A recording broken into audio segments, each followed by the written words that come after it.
Bismillahirrahmanirrahim. Assalamualaikum warahmatullahi wabarakatuh. Alhamdulillahilladzi hadana lihada wa ma kunna linahtadiya laula an hadanallah. Asyhadu an la ilaha illallah wa asyhadu anna Muhammadan abduhu wa rasuluhu la nabiyya ba'dah. Subhanaka la ilma lana illa ma 'allamtana innaka antal alimul hakim. Rabbi syrah li sadri wa yassir li amri wahlul 'uqdatam min lisani yafqahu qawli. Allahumma arinal haqqa haqqa warzuqna ittiba'ah wa arinal batila batila warzuqna tinabah. Allahumma inna nas'aluka ilman nafi'a wa rizqan thayyiban wa amalan mutaqabbala.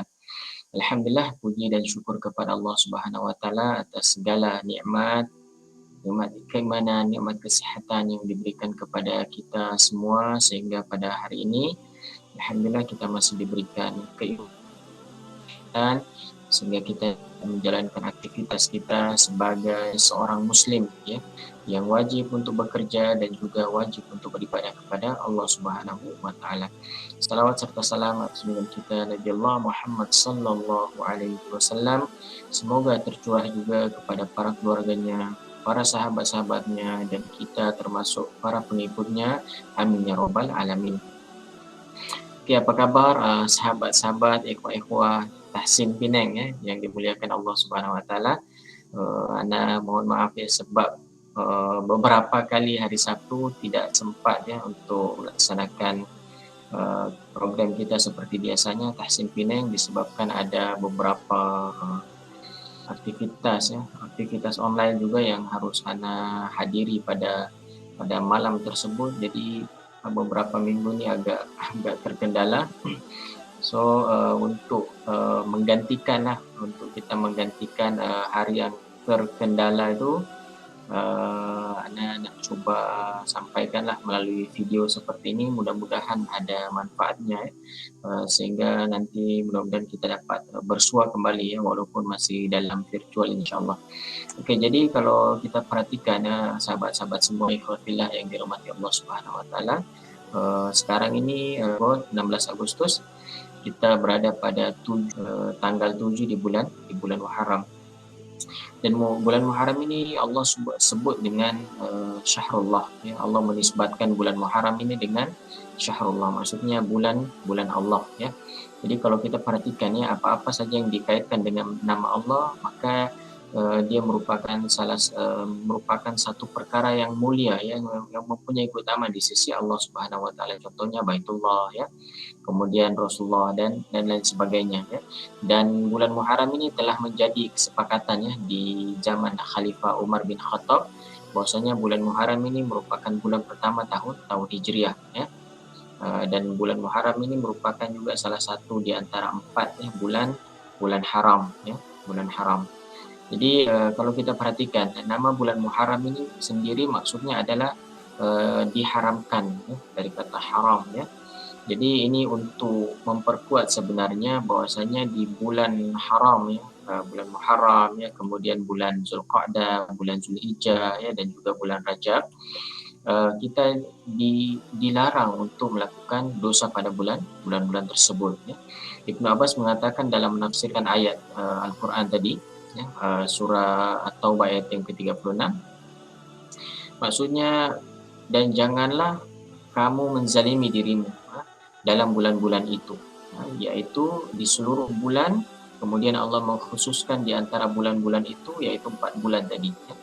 Dan dijadikannya bulan yang 4 itu haram serta dimuliakannya kehormatan bulan-bulan itu. Jadi di bulan-bulan ini di seluruh bulan sebenarnya kita dilarang ya. Sepanjang kehidupan kita dilarang melakukan kemaksiatan kepada Allah Subhanahu wa taala.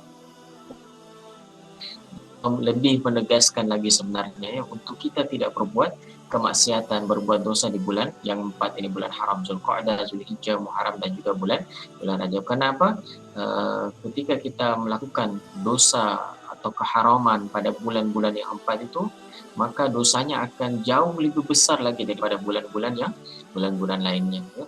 Dan dengan kasih sayang Allah Subhanahu wa taala, penyayangnya Allah Subhanahu wa taala, maha adilnya Allah Subhanahu wa taala, apabila kita melakukan amal soleh pada bulan-bulan haram ini, pahalanya juga akan jauh lebih besar ya, yang disiapkan oleh Allah Subhanahu wa taala. Jadi banyak keutamaan bulan Muharram ya, kalau kita melihat dalam sebuah hadis ya yang diriwayatkan oleh Imam Muslim, an Abi Hurairah radhiyallahu anhu qala qala Rasulullah sallallahu alaihi wasallam afdhalus siyami ba'da Ramadan syahrullah ya. Sebaik-baik puasa setelah bulan suci Ramadan kata Rasulullah sallallahu alaihi wasallam adalah puasa di bulan Allah, yaitu bulan Muharram ya. Kemudian menyambung hadis tersebut, wa afdhalus salati ba'dal faridah salatul lail, dan semulia-mulia seafdal-afdalnya solat selepas solat fardu adalah solatul lail, solat malam, atau kita sebut juga dengan solat tahajud. Imam An-Nawawi mengatakan hadis ini menunjukkan bahwa Muharram adalah bulan yang paling mulia untuk melaksanakan puasa sunnah. Sebab bulan Muharram ini ya, puasa di bulan Muharram ini perintahnya lebih dahulu daripada datangnya bulan suci, berpuasa di bulan suci Ramadan. Jadi namun setelah datang bulan suci Ramadan yang diwajibkan, difardukan kepada kita semua, maka setelah puasa bulan suci Ramadan yang afdolnya adalah puasa di bulan Muharram, atau disebut puasa di bulan Syahrullah, di bulan Allah Subhanahu wa taala. Kemudian Asy'ariyati mengatakan dinamakan Syahrullah ya, dinamakan bulan Allah, sedangkan bulan-bulan yang lain tidak mendapat gelaran ini ya. Jadi cuma bulan Muharram saja. Ini karena bulan Muharram adalah nama yang Islami, nama-nama Islami ya, berbeda dengan bulan-bulan yang lainnya. Kenapa? Nama bulan yang lainnya sudah ada di zaman jahiliyah dulu ya. Sedangkan dulu dia menyebut bulan Muharram ini, bulan pertama di bulan Islam, dengan nama Safar Awal ya, Safar Awal. Namun ketika datang Islam, maka Allah ganti nama Safar Awal ini dengan Al-Muharram ya, sehingga nama bulan ini Allah sandarkan kepada dirinya Syahrullah. Kemudian bulan ini juga sering dinamakan Syahrullah Al-Asham, maksudnya dinamakan bulan yang sunyi ya, karena memang sangat mulia bulan ini ya, dipenuhi dengan ibadah ya kepada Allah Subhanahu wa taala, dan tidak boleh dirusak bulan ini dengan konflik, friksi dan lain sebagainya. Kemudian apa yang harus kita lakukan di bulan Muharram? Jadi dari Ibnu Abbas radhiyallahu anhu meriwayatkan qadiman Nabi sallallahu alaihi wasallam al-Madinata fara'al yahuda tasumu yaum Asyura. Jadi Nabi ketika sallallahu alaihi wasallam tiba di Madinah, beliau melihat orang-orang Yahudi berpuasa pada hari Asyura. Kemudian faqala ma hadza? Kemudian Rasulullah bertanya, apa ini? Ya, kemudian mereka menjawab, qalu hadza yaumun sholih. Ya, mereka menjawab, ini adalah hari yang baik. Ya. Hada yaumun najjallahu bani Israila min aduwwihim fasoma Musa. Mereka mengatakan ini adalah hari di mana Allah menyelamatkan Bani Israel dari musuh mereka, maka Musa berpuasa pada hari ini. Maka Rasulullah SAW pun bersabda, fa ana ahaqqu bi Musa minkum fasomahu wa amara bisiyamihi. Maka Rasulullah mengatakan, aku lebih berhak daripada Musa, aku lebih berhak dengan Musa daripada kalian.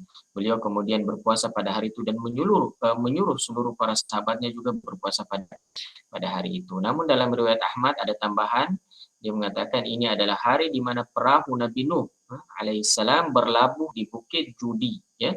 Maka Nabi Nuh pun berpuasa pada hari itu sebagai tanda syukur. Jadi bulan Muharram ini, ikhwafillah, sahabat-sahabat tahsin pining yang dirahmati Allah Subhanahu wa taala, dia banyak dirayakan sebenarnya oleh agama-agama lain juga selain agama Islam ya. Bahkan aliran-aliran lain pun ya banyak yang merayakan hari Asyura ini. Oke. Kemudian apa yang dianjurkan dalam bulan Muharram? Ini yang paling penting, ini kita harus tahu ibadah apa yang dianjurkan supaya kita dapat mengikuti apa yang telah dianjurkan dan diperintahkan oleh Rasulullah SAW. Jadi untuk menyelisih orang-orang Yahudi yang berpuasa tadi, ya, yang ketika Rasulullah bertanya kepada mereka, yang mereka berpuasa pada 10 Muharram, maka kita disyariatkan untuk berpuasa pada tanggal 9 Muharram. Ya. Dari Ibnu Abbas ketika Rasulullah SAW berpuasa pada tanggal 10, ya, dan menyuruh para sahabatnya berpuasa, para sahabat berkata, sesungguhnya hari ini adalah hari yang dimuliakan oleh orang-orang Yahudi. Jadi maka Rasulullah SAW pun bersabda, fa idza kana al-'amul muqbil insyaallahu sumnal yawmat tasi'. Ya, maka Rasulullah mengatakan jika tiba tahun depan nanti insya Allah kita akan berpuasa pada tanggal 9-nya. Ya. Maksudnya untuk menyelisihi kebiasaan orang Yahudi ini. Jadi kita sebagai umat Islam, pengikut Nabi Muhammad SAW, maka kita mengambil sunnah ini. Walaupun sunnah ini belum dilaksanakan oleh Rasulullah, tapi Rasulullah SAW sudah bercita-cita untuk ketika datang tahun depan, beliau akan berpuasa pada 9 dan juga 10 Zulhijjah. Namun sebelum datangnya tahun depan, Rasulullah SAW sudah wafatnya, dipanggil Allah Subhanahu wa taala. Jadi kemudian apa keutamaan puasa Asyura? Kalau bulan Zulhijjah ya ada puasa Arafah.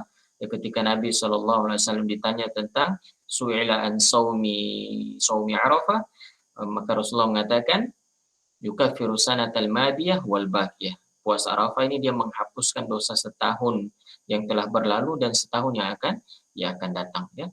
Namun puasa Asyura ini apa kata Rasulullah sallallahu alaihi wasallam, yukaffiru sanatal madiyah. Dia menghapuskan dosa setahun yang lalu, masyaallah. Jadi sangat sayang Allah Subhanahu wa taala sebenarnya kepada kita, sahabat-sahabat sekalian ya. Dengan hanya kita berpuasa satu hari di 10 Muharram ini ya, dengan keimanan kita dan juga mengharapkan ganjaran daripada Allah Subhanahu wa taala, maka Allah ampunkan dosa-dosa kita setahun yang telah berlalu, Masya Allah ya. Jadi sayang Allah kepada kita ya. Setahun berlalu 360 hari itu segala kemaksiatan, dosa-dosa kecil ya yang kita lakukan ya.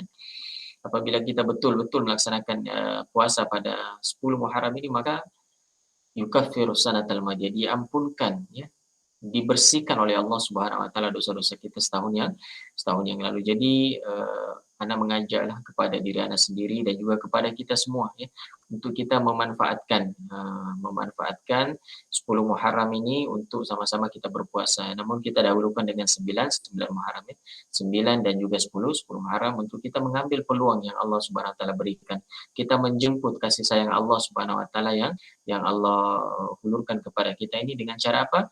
Dengan cara kita berpuasa pada 10 Muharram agar kita mendapat keridhaan daripada Allah Subhanahu wa taala, dan insyaallah keridhaan daripada Allah Subhanahu wa taala itu yang akan menjadikan Allah sayang kepada kita, diampunkan juga dosa-dosa kita oleh Allah Subhanahu wa taala. Imam Nawawi rahimahullah dia berkata, ya, puasa pada hari Arafah akan menghapuskan dosa 2 tahun, dosa yang telah berlalu dan yang akan datang tadi ya. Kemudian puasa Asyura ini dia menghapuskan dosa setahun yang telah berlalu. Dan amin seseorang ya di dalam solatnya ketika bertepatan dengan amin malaikat, maka akan menghapuskan dosa-dosanya yang telah lalu, Masya Allah. Jadi ini diantara amalan-amalan ya yang dapat menghapuskan dosa. Maksudnya kalau ada dosa-dosa kecil maka akan dihapuskan dosa-dosa tersebut ya.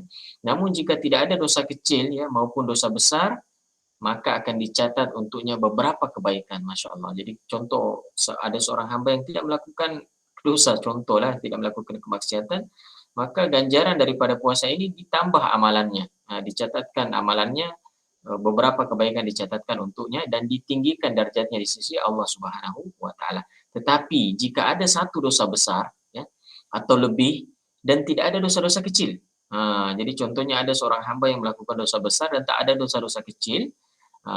Apa kata Imam Nawawi rahimahullah? Kita berharap amalan tersebut dapat meringankan dosa-dosa yang besar, Masya Allah. Boleh dilihat dalam Al-Majmu' ya, juz 6 tentang Saumi Yaumi Arafah. Jadi ini saja ya sahabat-sahabat sekalian ya yang berkaitan tentang keutamaan di bulan suci Muharram ini ya, Syahrullah. Jadi mudah-mudahan kita dapat mengambil ya peluang ya.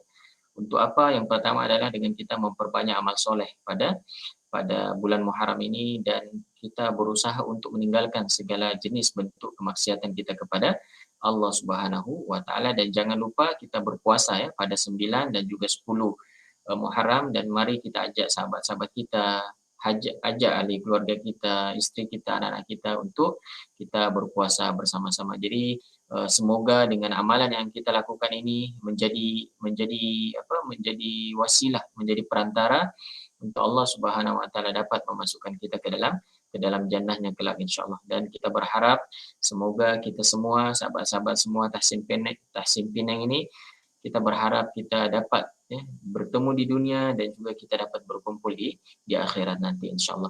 Jadi mungkin ini saja yang dapat Anda sampaikan tentang bulan Muharram dan juga keutamaan berpuasa Asyura ya pada bulan Muharram. Jadi mudah-mudahan ada manfaatnya untuk diri Anda sendiri dan juga kepada kita semua. Insya-Allah kalau ada peluang insya-Allah kita berjumpa pada hari Sabtu minggu ini insya-Allah. Hadanallahu wa iyyakum ajma'in. Wassalamualaikum warahmatullahi wabarakatuh.